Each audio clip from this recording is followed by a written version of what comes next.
तो दोस्तों रशिया की एक गैस कंपनी है जिसका नाम बहुत ही ज्यादा विख्यात है, गैज़प्रोम।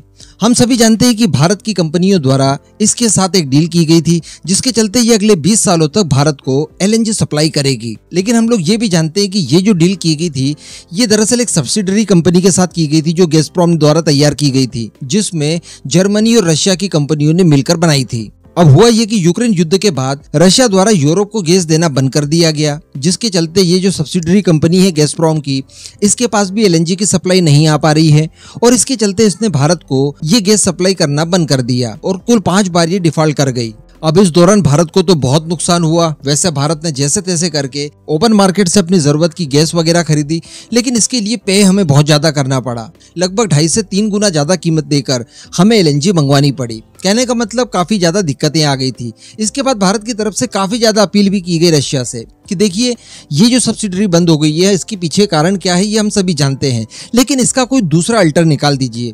ऐसा कीजिए कि किसी दूसरे माध्यम से आप हमें गैस सप्लाई कर दीजिए ताकि आपकी और हमारी डील जो कि अगले 20 सालों तक की है वो सुचारू रूप से चलती रहे और रशिया को भी गैस सप्लाई करने में कोई प्रॉब्लम नहीं होनी चाहिए।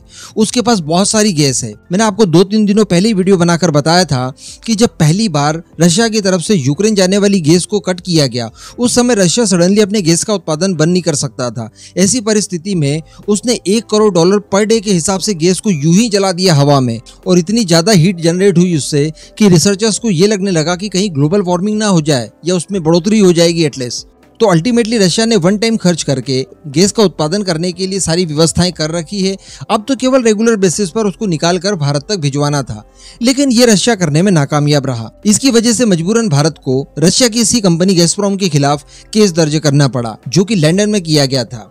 लेकिन दोस्तों अब कुछ नई खबरें निकल कर आ रही है और नई खबरें ऐसी है जो हमें बिल्कुल चौंकाने के लिए काफी होगी। हम सभी लोग पिछले कुछ समय से तापी गैस परियोजना के बारे में डिस्कशन कर रहे हैं, जिसके जरिए तुर्कमेनिस्तान से भारत तक एक गैस परियोजना लाई जाएगी। इसके तहत गैस पाइपलाइन डाली जाएगी 1800 किलोमीटर की, जो कि तुर्कमेनिस्तान, अफगानिस्तान, पाकिस्तान और फिर फाइनल भारत तक आएगी। उसके बाद रशिया का विचार है कि एशिया के अन्य देशों तक इसकी ब्रांचेस फैलाई जाए। लेकिन हम लोग डिस्कस कर चुके हैं कि ये भारत के लिए किसी ट्रैप से कम नहीं होगी। इन फ्यूचर हमें काफी ज्यादा दिक्कतें आ सकती है, इस वजह से भारत इसमें इंटरेस्टेड नहीं है। लेकिन फिर इस तरह की भी खबरें निकल कर आई कि अगर भारत अलग होना चाहता है तो बेशक हो जाए, क्योंकि वैसे भी भारत बीच में नहीं है, एंड पॉइंट पर है। तो भारत को बड़ी आसानी से इस परियोजना से बाहर निकालकर भी इस परियोजना को किया जा सकता है। उसके बावजूद पाकिस्तान के माध्यम से रशिया जो है वो अरब सागर तक तो पहुंच ही सकता है। अब ये सब कार्यक्रम चल ही रहे थे कि इस बीच एक नई खबर निकल कर आ जाती है और खबर कुछ इस तरह की रहती है कि रशिया द्वारा पहली बार एलपीजी गैस की सप्लाई की गई है पाकिस्तान को। जी हाँ,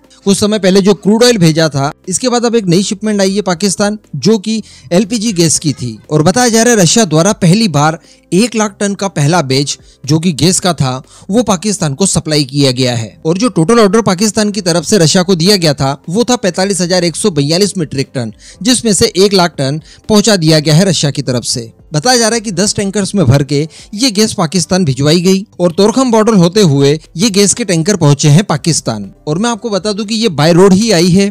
दरअसल रशिया से उज्बेकिस्तान तक ट्रेन के माध्यम से इस गैस की डिलीवरी की गई। उसके बाद टैंकर्स वगैरह में भरकर अफगानिस्तान के रास्ते इसे पाकिस्तान तक भेज दिया गया। एंड ऑफ कोर्स इस गैस की कंसाइनमेंट के लिए भी जो पेमेंट की गई वो पाकिस्तान द्वारा चाइनीज युआन में की गई।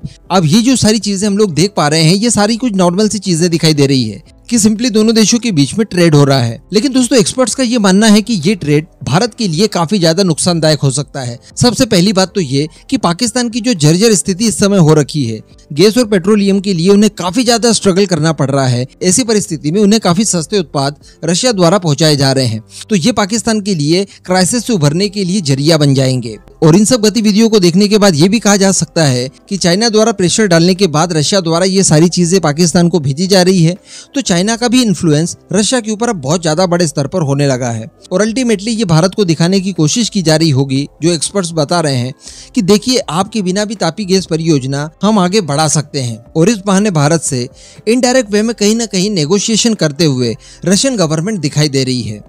बाकी खैर कोई प्रॉब्लम नहीं है, आप पाकिस्तान से जब तक पैसा ले सकते हैं और सामान भेज सकते हैं तब तक भेजिए, बहुत अच्छी बात है। हम भी हमारा बायलैटरल ट्रेड अमेरिका के साथ लगातार कर रहे हैं। रिसेंटली हम लोगों ने यूक्रेन से भी कुछ ऑर्डर किया था जो कि सनफ्लावर था एक्चुअली। तो बायलैटरली अगर ट्रेड होता है वहां तक कोई दिक्कत वाली बात नहीं है। लेकिन इन फ्यूचर देखने वाली बात ये रहेगी कि कहीं पर ये ट्रेड डिफेंस की ओर तो डाइवर्ट नहीं हो जाता, क्योंकि अगर ऐसी परिस्थितियां आती है तो ये ज्यादा दिक्कत वाली बात हो जाएगी भारत के लिए। इस पूरे मुद्दे पर अब आपका जो भी मानना हो नीचे कमेंट करके जरूर बताइएगा।